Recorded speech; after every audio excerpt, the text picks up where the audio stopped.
Hey y'all, it is Mary Hyatt, and I am so excited you're here for this month's topic, which is all about self-sabotage. Now, let me just tell you that everyone has self-sabotaging behaviors, but why? Maybe it's because we're lazy and we lack discipline and willpower? Well, I'm going to argue that that is not the reason at all. This month, we are going to explore the unconscious reasons why we find ourselves in procrastination and destructive patterns. And here's a hint. There's a really good reason why you do what you do. Okay, let's jump into it. Welcome to the Living Fully Alive podcast with Mary Hyatt, here to help you find your authentic voice, learn how to love yourself, and embrace your life. And now, your host, life and mindset coach, body love advocate, and doTERRA Presidential Diamond, Mary Hyatt. Hey there, it is Mary, and I am so excited to introduce to you our special guest expert this month, Daniel Mangena. Daniel is, oh my gosh, such a fascinating person. We had a powerful conversation, which you are about to hear, but he has had an incredible story of, in his early 20s, really experiencing a lot of trauma, dealing with suicidal thoughts, and found a way to take his adversities and turn them into empowerment, where he found the path to lasting joy and purpose and was able to turn his findings into a 4-part system called the Beyond Intention paradigm, which we get into in this episode. But Dan is a best-selling author. He also has a great podcast series called Do It with Dan, and he is regularly on blogs. You can find him internationally speaking and contributing to published articles. In fact, all of his prolific work that he's done has earned him the spot in the Wall Street Journal as the master of success. He has been featured in Forbes magazine and is also an executive contributor to Brainz Magazine. And outside of his professional achievements, Daniel is a father. He loves to travel. He practices Kundalini yoga, which y'all know I teach and love. And he is very involved with meditation, even does Brazilian Jiu-jitsu. So he's the kind of guy you want to get to know. But he is also an outspoken promoter of entrepreneurial philanthropy and works with a lot of different charities across the globe. So without further ado, here is my conversation with Daniel. Hey, everybody. I am sitting here virtually with Daniel, I guess I should have asked you, do you prefer Daniel or Dan? I am indifferent. Okay. I am indifferent. I have no preference. I feel like if I could call you Dan, that means somehow in the cosmos we've been friends already. So I'm going to go Dan. Let's do it. Okay, cool. Awesome. And Dan, I loved getting to know you virtually on your website, which is so freaking cool, by the way. I was like, this is like next level design. I loved it. But as I was like stalking you on the internet, I realized that you do Kundalini, which I do and got trained in many, many years ago. And I was like, oh my gosh, this is like my brother. Like we are in the same wavelength. So Pranic cool. matchup, baby. Pranic matchup. I'm telling all you. the way. I love it because it's rare to find men that are like into Kundalini. I feel like there's a lot of lady folk human. It's a lot of ladies. Yeah. Except for is it Russell Brand that's really into Kundalini? Yeah. But he started off with like good old hatha and then realized the magic of real yoga. Not that we're judging everything else. You know. No judgment here, but maybe a little bit. Just a little tiny bit. Thanks, Russ. It is powerful though, isn't it? I mean, it's an amazing yoga. You feel resonant. You feel the glow happening at the end of it. Yeah. It was like such a huge path for healing for me early on and just dealing with a lot of trauma. And it was kind of the first thing that I had experienced that got me back into my body and really was able, like almost, I didn't even really understand how it was doing it. You know, they kept saying, oh, it's a science.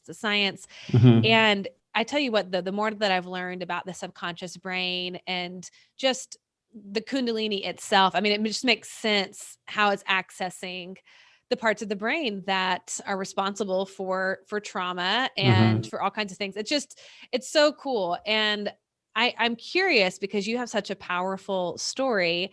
I'm curious, if you'd share a little bit of kind of like how you got to do the work that you're doing and sort of what led you up to that point, but also just touch on like a little bit of how maybe Kundalini and meditation have also been such a influential part to that. And then we'll kind of get into the self-sabotage stuff here in a second. Sure. Brilliant. Yeah. So I was actually not down with any of the woo-woo for a very long time. I actually got into this kind of space purely through the mind, and I started around the age of 16. So I've been into this kind of muju for like 21 years now. But it was always very mental projection in terms of, visualization, intention setting, goals and visualization, all of that kind of good jazz. Yeah. And it worked up to a point. Yeah. I was able to be a millionaire before the age of 20. Lost it before I turned 21. Was completely unfazed because by then I hadn't been tested by life, right? I was young, I had the arrogance of youth, and I was an arrogant little toe rag. A couple of years later, made and lost again. The second time I lost everything, I was taken out at the knees. I had so much of my identity tied up in this stuff that when that wasn't there was nothing left. And I thought I had nothing left to contribute. And the only reason why I didn't actually go through with a specific suicide attempt was I had such low belief in myself. I thought if I try this, I'm going to fail. And wow. I didn't want to be like, have the cut marks on my wrist or wake up in the hospital with people standing around me, or like, I didn't want any of that. Yeah. And so the real dark twist in my tale was that I set off believing that I was the only person that could make sure that I commit suicide properly.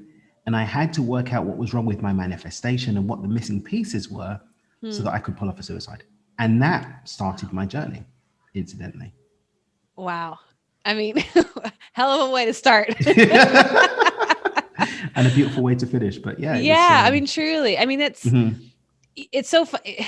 It's not funny, but I just think about like if you were to define self-sabotage, it's just hearing that part of your story. It was like, you knew how to create, how to manifest, how to, follow through.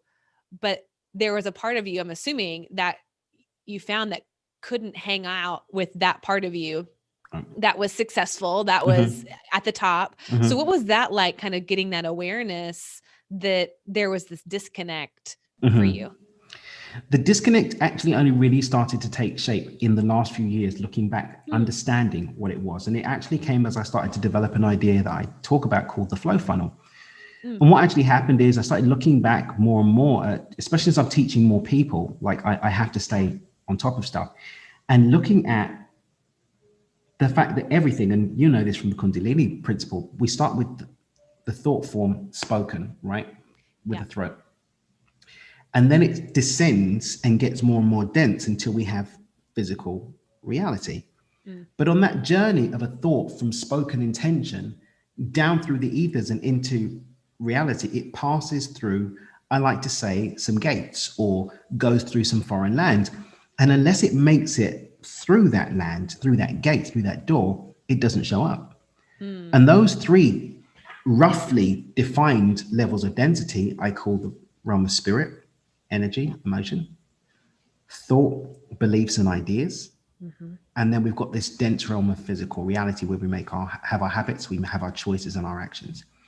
And so when something is out of whack with any of these things, or these things are out of alignment, or these things are not aligned with a consciously chosen outcome, you're not going to get a result.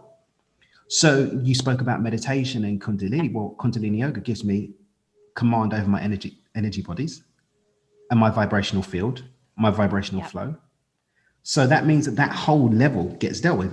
But then the mind becomes something much more easy to master when your energy bodies are in alignment. And so thoughts that align with what I want become easier. And then meditation gives me the power to actually manage those. But then none of that matters if I don't know what to do or I don't do what I should be doing. So for example, in my instance, I was young. I had no experience holding the vibration of millions of pounds. None. Right. So that frequency couldn't sit in my field because it didn't have enough time to actually germinate and be there. I didn't have enough life experience to know having the right lawyers, knowing proper business practices. And so those things were out of whack. So it couldn't stay, no matter how doggedly I believed in myself. So the second time round, I hadn't addressed those. I had a bit more of the frequency because I'd now had time to grow. I had, 3-4 years of, now it took longer the next time to build and being around the vibration of money more and being in the frequency of money. But I still didn't have proper command of having the right people around you, having the right choices of things. And so it didn't stay. So now, years down the line, I understand being deliberate in my choices and making those choices expansive, adding more life to others.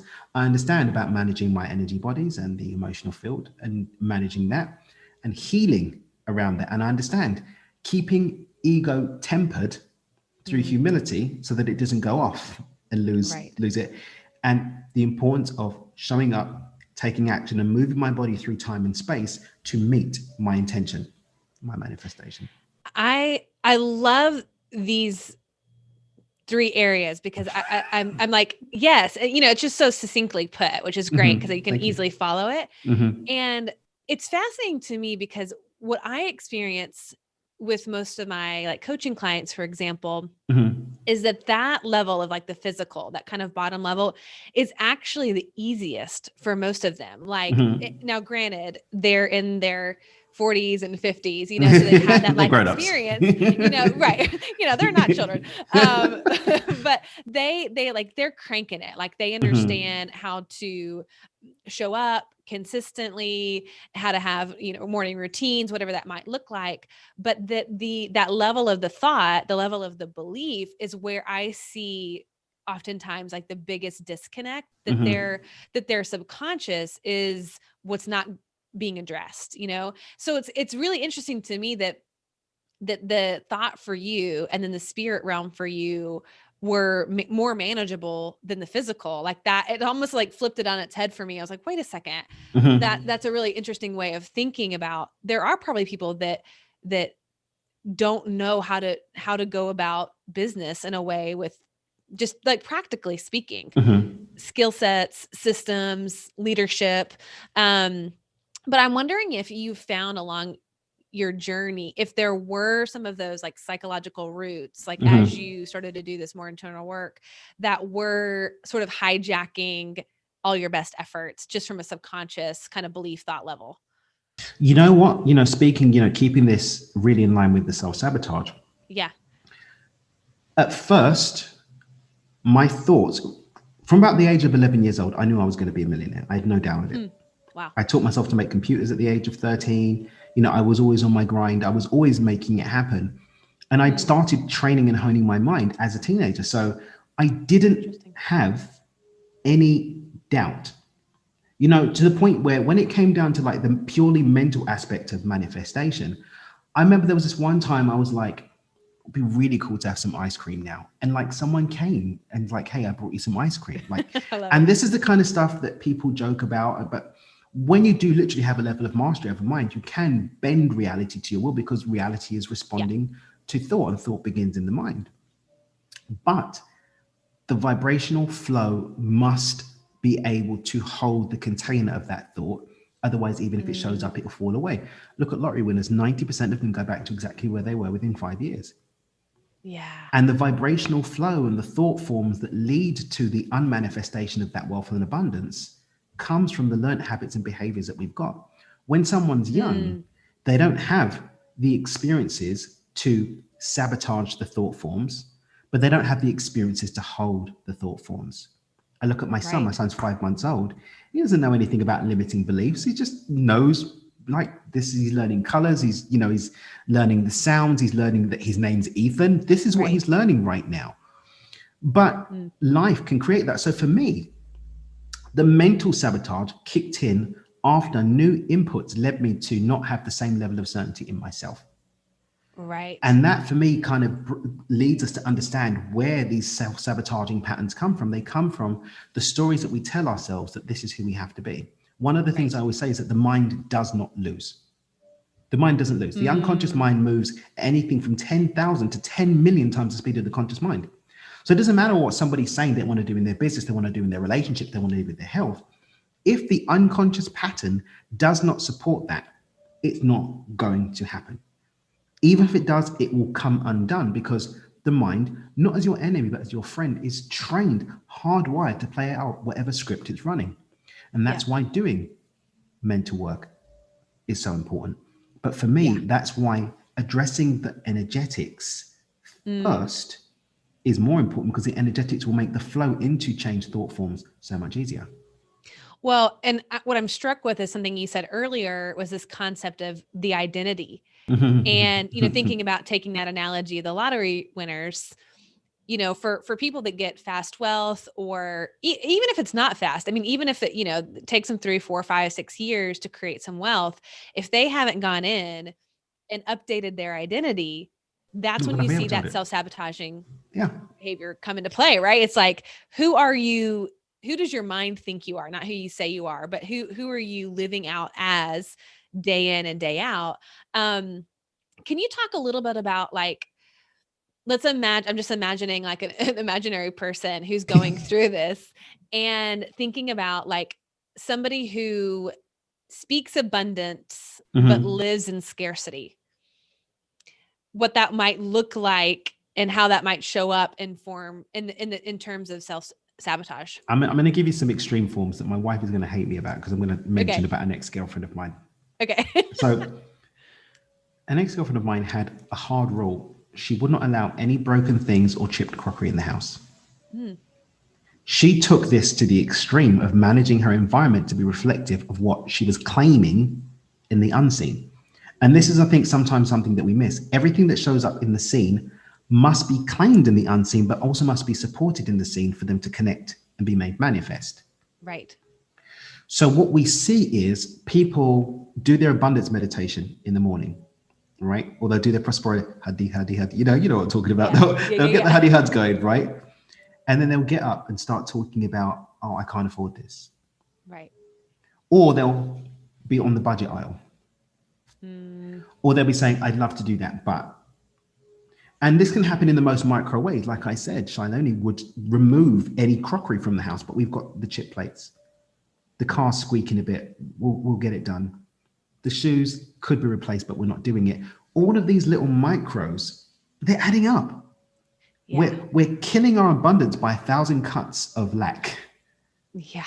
And often doing it in the seemingly most silly ways to take it away from the abundance, but to tell a story of like when I uncovered in my relationship patterns, it was like this really small thing. I was with a friend in Florida. I wrote about this in my book, Stepping Beyond Intention. And I said one line, I said, because you can't have everything in a relationship.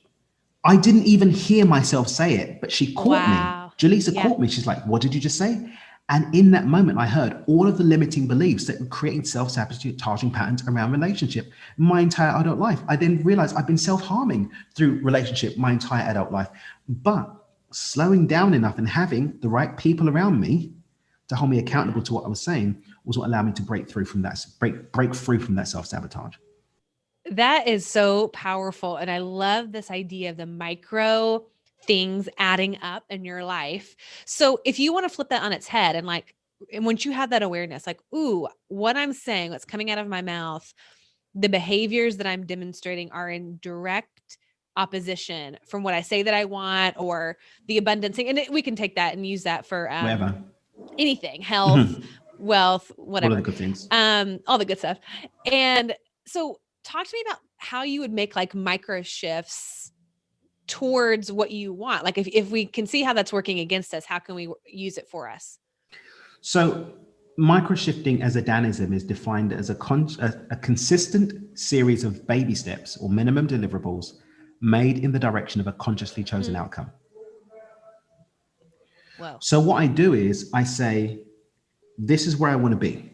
Okay. This is the grand scheme. Okay. I want financial freedom, right? I want to serve this many people in my business. I want to have health in my body. That's the grand thing. But the likelihood that I'm going to be able to move from the identity of who I am today to the identity of the thoughts, feelings, emotions, and actions that's going to be able to support that manifestation. We've got the concept of time. We've got the universal laws of gestation, all of the things, rhythm. So, but what we can do is we can always take a baby step in that direction. What that does is it builds momentum. Yeah. What that does is it creates movement towards compound effect. And I see this, my signature program is called Micro to Millions. And people don't understand why I start off with having them go from 0 to 100. Yeah. I'm not saying, we're going to get you to 1 million, and people that follow this formula, we've got people that got to the million, we've got people who got to 6 figures, but it starts with $100, $100, €100, whatever. But we get there from 0. So we've made nothing. We've created non-form into form, 0.1. Then we just get from 100 to 200. But what happens is, in a place of no resistance, because there's going to be less resistance to those baby steps, we're building that momentum. And guess what? Where the sabotage starts to come in becomes easy to identify when you're taking small steps, because you can see, when there was gravel, I was just running and not paying attention. When I got to the gravel, my heels went in a little bit.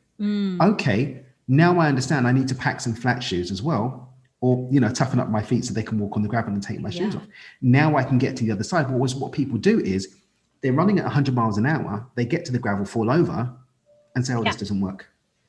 Gosh. Yeah. Because you're going too fast to even notice what those little subtleties were that contributed to where you're at. And, I'm just thinking, this feels really liberating and really kind, doesn't it? Like just the idea that I don't have to make these massive leaps or these huge jumps that feel really scary. The old kind of concept I think of being an entrepreneur is, okay, you got to jump off the cliff and build wings on the way down. Right. And it's that's awesome. When you're in a place of empowerment, you're let's do it, but it's when you're in your shit and you're dealing with all the stuff coming up, it's oh no, I am not jumping off that cliff. So the idea of these little micro steps is beautiful. And when you can do it in a space where you start off small, where there's not a lot of risk involved, to me, you build that self-trust, that confidence in yourself. But I think also, and this is something that I'm just kind of geeking out about recently, is self-integrity. In such a small way, in a micro way, doing what you say you're going to do for yourself, being in integrity with yourself. And when you can do that in small ways, it gets easier and easier to have self-integrity. Because to me, self-sabotage is at its purest form out of integrity, or a lack of integrity with ourselves. We say one thing and we do something else. And not that there needs to be shame in that. It's just seeing that gap between, our word being truth, and it's if I can say something really small, hey, I'm going to, instead of walk for 3 miles today, I'm going to work out 5 times this week. And I'm going to go 3 miles today, to, hey, I can go to the end of the street and back. That's a micro movement that I can follow through with. And that builds confidence and it builds self-integrity. And so I'm just thinking this is a cool concept to a little baby step by baby step, building that integrity. That's powerful. That's really powerful. And this kind of loops in with, combating self-sabotage too, because again, the mind isn't your enemy, it's your friend. It's just going on what the program is. Yeah. But the program is built by consistently showing evidence that a new program exists. Otherwise, I'm going to do the 5 miles every day or whatever. You do it for a week. The mind's okay, so we're having a blip. It's right. All right, cool. So we're going to go back to business tomorrow, right? Versus, hey, mind, here's the leverage over myself, whatever that needs to be based on who I am, for me to go a little bit today. Demonstrating at an inner level that this is the new system now. If we say we're going to do it, we do it. We care about our health. This is who we are. We're following that through with our self-care outside of running, with what we're watching, what we're consuming, the company that we're keeping. Everything adding to this new narrative of who I am, which is someone who runs 5 miles a day. Because 5 miles don't get run because they get run. They get run because the person who's running them is a person who runs 5 miles consistently. And that's a process of re-knowing ourselves. And integrity, I believe, is a massive part of that. So thank you for adding that. No, this is so good, because if we slow it down, I want to there was a truth bomb there that you said, and I don't want to miss it. Because you said, it was one of those mic drop moments where it was a 5 mile run doesn't just get run, by itself. It gets run by somebody who runs 5 miles consistently. and just the identity of a person who is running 5 miles. Like for me, it's too far of a stretch to wake up tomorrow and say like, I'm just going to become a runner. Like I'm just going to run this 5 miles tomorrow.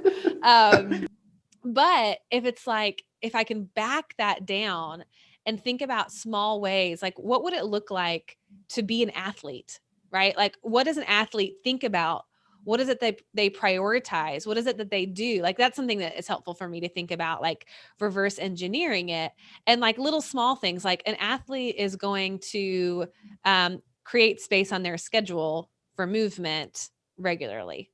Okay, I can do that. For example, tomorrow I can make space on my calendar for some movement. An athlete is going to probably set out their clothes the night before for their workout, for example. Like it's just start kind of thinking like almost like putting on and pretending for a moment the identity of an athlete.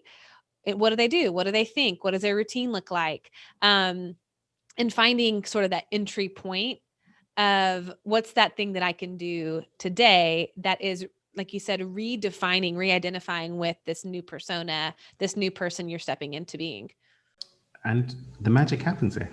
The magic, we like that. So let me ask you this, kind of shifting gears a little bit, because I know like your claim to fame, your specialty is this idea of intentions.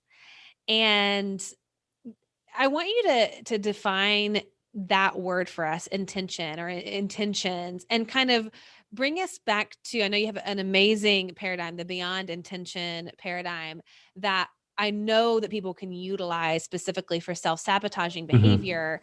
Can you talk to that and define your paradigm for us so that we can, have it a little easier, have a roadmap. Have a roadmap. So first of all, the reason why my paradigm is called Beyond Intention is because my intention is that people move beyond the need to keep setting intentions. And I'm going to explain what that is. To go back to this point of self-sabotage. With self-sabotage, what's happening is that the mind is winning, which it always does. It's simply holding the line of the vision that it's been instructed to hold. It's doing its job. Right.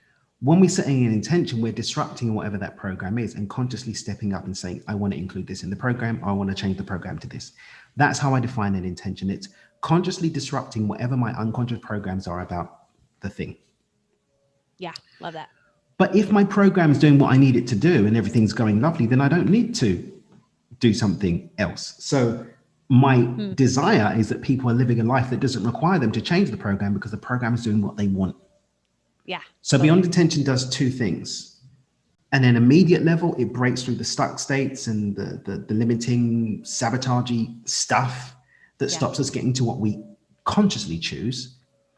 And in the long term, allows us to interject what the program is and shift it to what we consciously choose, rather than our program being based on something that we didn't even give ourselves. Most people are living at a level of finance that was fed to them, or that was reinforced by their environment. Again, talking about Ethan, like Ethan right now, my son, he's learning right now what level of abundance he's going to have when he's a grown up. Yeah. By what he's witnessing, by what he's experiencing, by how we talk about abundance. He's witnessing and learning how much love he's allowed to receive based on the love that we're giving him now. Yeah. We're setting that landscape. So Beyond Intention is uncovering and moving away from whatever those programs are, developing a conscious relationship to it so that we can say, this is the life that I want to live, and I choose to live it now. Yeah. That is so powerful, because the program for most adults who are coming into this world of self-development and awareness, like we're having to uncover all of that old programming going, oh my God, I didn't even know I had a limit on what I thought was okay to make, or how my body, how much it weighs, the health that I have, the status of my relationship. Right. So to kind of understand, like, the intention is you are actively choosing to do different than what you've been taught, what you've been programmed. The intention, you're setting the groundwork for change to happen. And I love that you decided, like, great, like that works when you're almost like unmemorizing the program. But how do we just, in a way I'm thinking of it, is like, how do we just stay in the new program? Like beyond intention, like when we don't need that piece anymore, that kind of like starting place. So can you walk us through the 4 steps to do that? Yeah. Sure. Let's walk through the 4 steps. So the first one is one of the ones that people really dislike because it robs us of our opportunity to blame. It robs us of guilt. It robs us of shame. It robs us of passing the buck to other people. It's that I accept that I am the author and the creator of my life.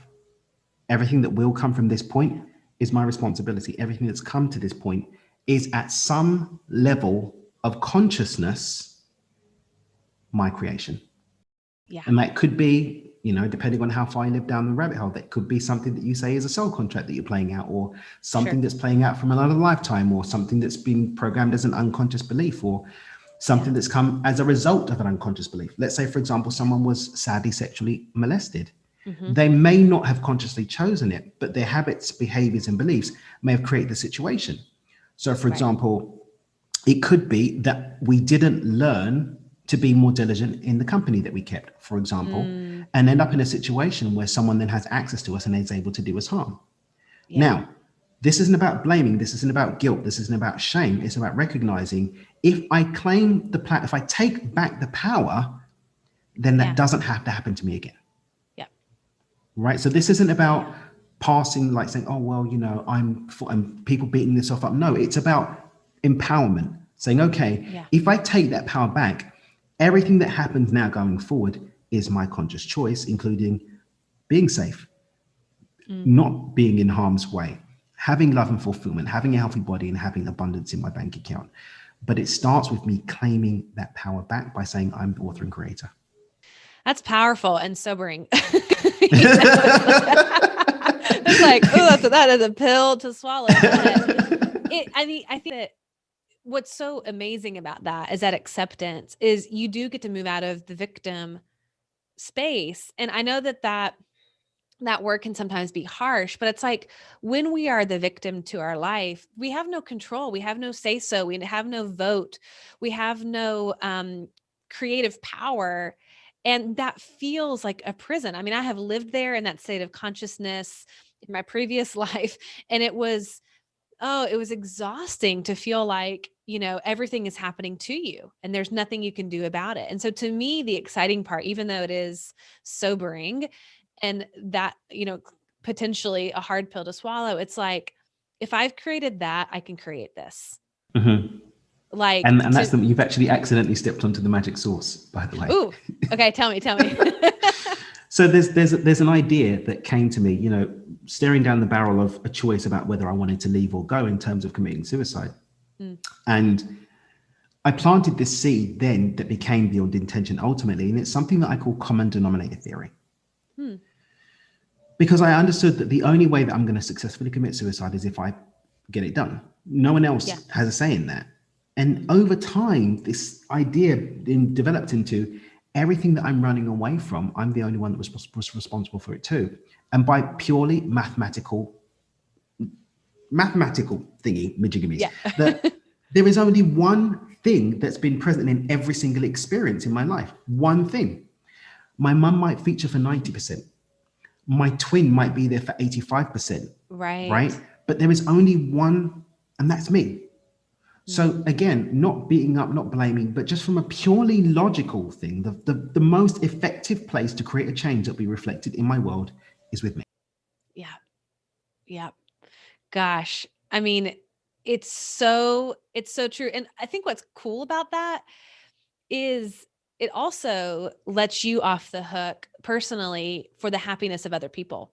Like I know as an Enneagram 2, the helper, like I am, have spent a very long time recovering from codependency. What's cool about that is you start to like trust in other people's resourcefulness.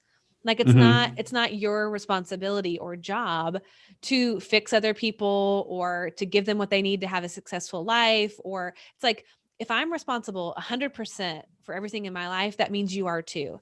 And that we can, live side by side one another and experience beautiful connection, but that like your happiness is your responsibility as my happiness is mine. And to me, that feels really like freeing to think about. It goes every which way. Like, it's not just true for me. It's literally true for everyone. And that also lets me off the hook from believing that limiting belief that somebody else's happiness is mine. So it's kind of cool to think about it as it relates to other people too. And this is one of the things that like one of my mentors and coaches said to me. It's like, even in a profession that works with people, we're responsible to them, not for them. So my responsibility is to show up for you, to give you my all, to hold you accountable, and to do all of the things, but I'm not responsible for what happens after that. Yeah. Right. Yeah. It's like you can't want it more for anybody than they want it. Exactly. I learned that. That's what I'm talking about. Yep. Well, as a fellow coach, I'm like, I know this path. Okay. So take us into the other 3 steps, because that's just step number 1, acceptance. Yeah. We're gonna speed up a little bit from here, because step 2 is really straightforward. It's just this: if I want to make real change, I can only make real change in a real place, and the only place that's real is now. I like to define time as a construct of past and the memories of it, the future and the expectations of it, and the only real place is now. So what we're doing with Clear is we're actually physically going through the process of healing from our attachment to past and future, so that we can be present enough to make the new choices that will lead to the new outcomes that we want to see in our life. Yeah. That's huge. I mean, because the reality is you can't go back and fix what has happened. And so to get stuck in that place, I mean, that's self-sabotage in and of itself, is just constantly revisiting the past, ruminating over the past, and our point of power is in the present. So I'm so glad you included that, because it's almost like in some ways you think it's just obvious you would need to say, and yet that can be a real sticking point for people. So I love that. Yep. And we see that all the time. Spiritual bypassing. And people think that attachment to the future is just about anxiety. Excitement is too. It's whenever my consciousness is being pulled away from now, my powers, because my power is where my consciousness is. And if it's not now, it's not being deployed to create my future. I can't make those I can't create the future in the future.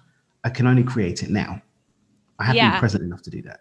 And I was actually curious because, I was curious how you felt about meditation, for example, when you are visualizing the future, right? And you're going in, and you're seeing your future self, you're feeling how your future self would feel, you're there.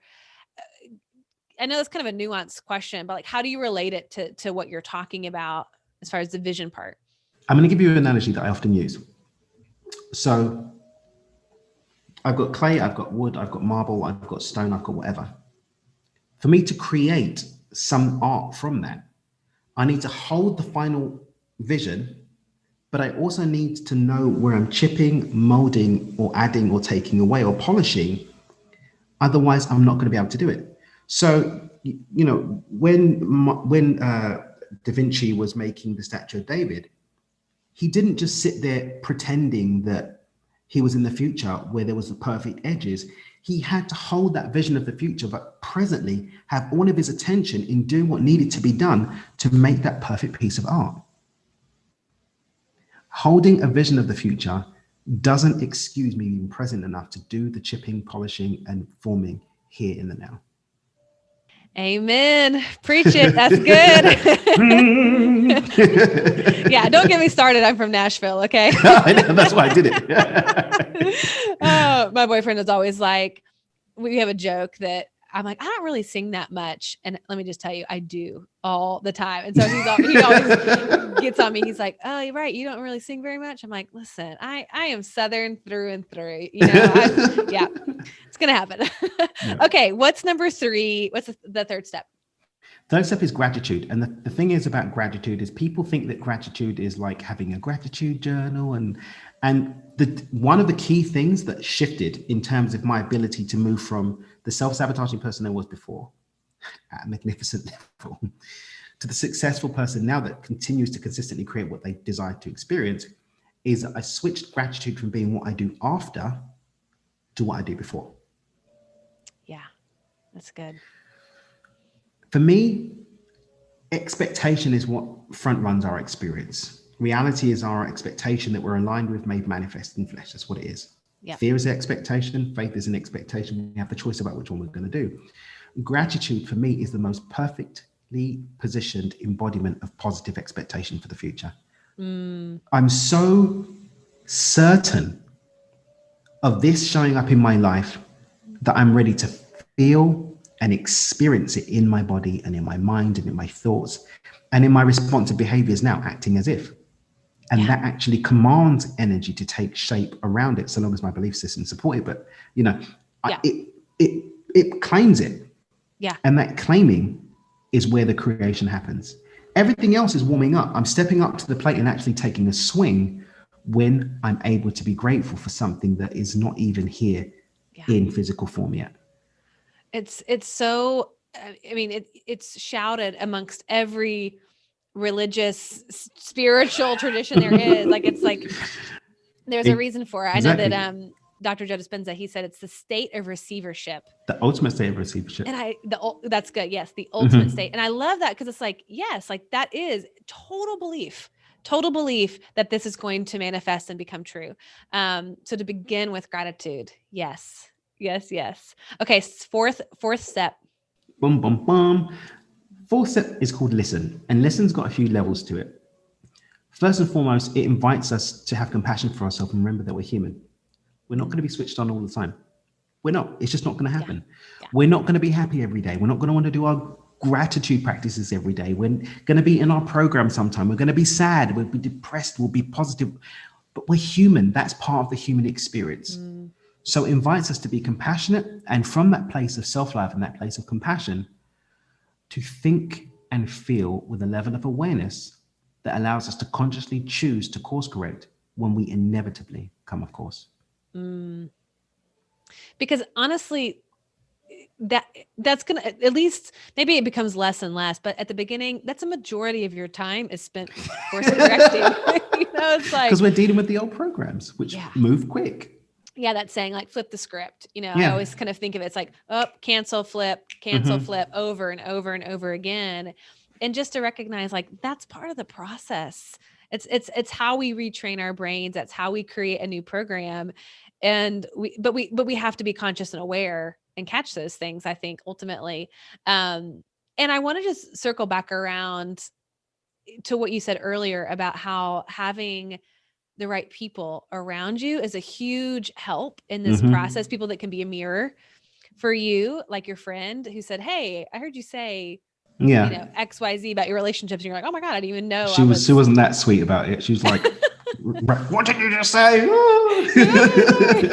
Hey, those friends are great though, aren't they? They're great. And Jalissa's amazing. I love her to bits. She's really cool. Well, and that's why I love coaching so much, is because, your coach inevitably is going to pick up on things that 100%. You just don't see for yourself. And honestly, awareness is like the name of the game. If you can see it, you can change it. Gosh, this was just so, we're vibing together. So for me, I'm like, yes, we could just keep talking and talking, but I know that this is like also a lot to digest for people. Yeah, 100%.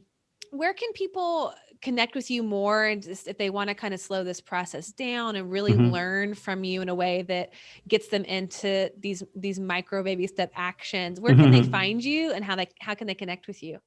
Everything is over at dreamwithdan.com. Easy to remember.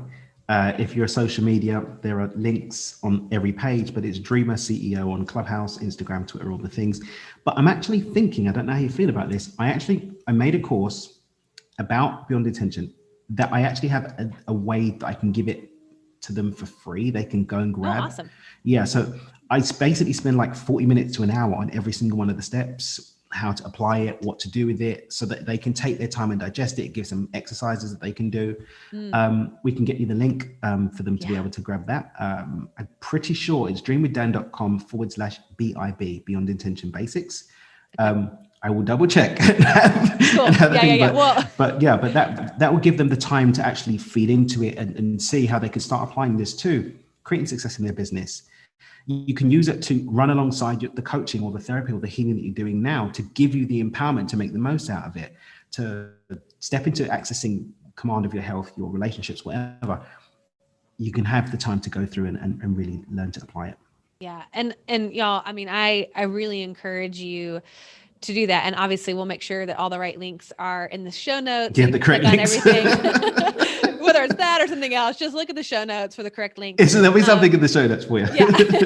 But I just think like that ability to slow down, because I mean, listening to a podcast, getting this kind of on a conscious level is, I mean, that's the first step, right? It's like hearing the introduction of a concept and going, oh, this is intriguing. I want to learn more. And so I encourage you as your next micro baby step to go to the website and to really get that course and to listen so you can digest and it can sink deeper into your subconscious. Thank you for that gift. That's so generous. My pleasure. I was just thinking that actually we've ended up sort of on this as the real tool to really start working with self-sabotage. And this is something I can do to be of service. So. Yeah. So it's so amazing and helpful. And y'all go follow Dan, go check out his course, go look at his beautiful website. I'm like, who's your web designer? I need to talk to him. I'll hook you up. But y'all, I'm so glad you were with us today. I hope that you share this episode with your friends, with your family, and all your social media networks. Make sure to tag me, make sure to tag Dan. And Dan, thank you so much for your wisdom. Appreciate you. Fun. Y'all, but just remember that the purpose of life is to be grateful, to be great, and to be full. I'll see you next week. Bye. Hey, y'all. Thanks so much for listening to today's episode. I hope you got some amazing nuggets to take home and start implementing into your life. And if you're looking for the show notes and links, head on over to maryhyatt.com/show. And if you loved it, why not bring your girlfriends along this journey of becoming fully alive with you? Just give a quick share of this episode to your social channels and enjoy those debriefing convos with your besties. Thanks again, and I can't wait to connect with you next week.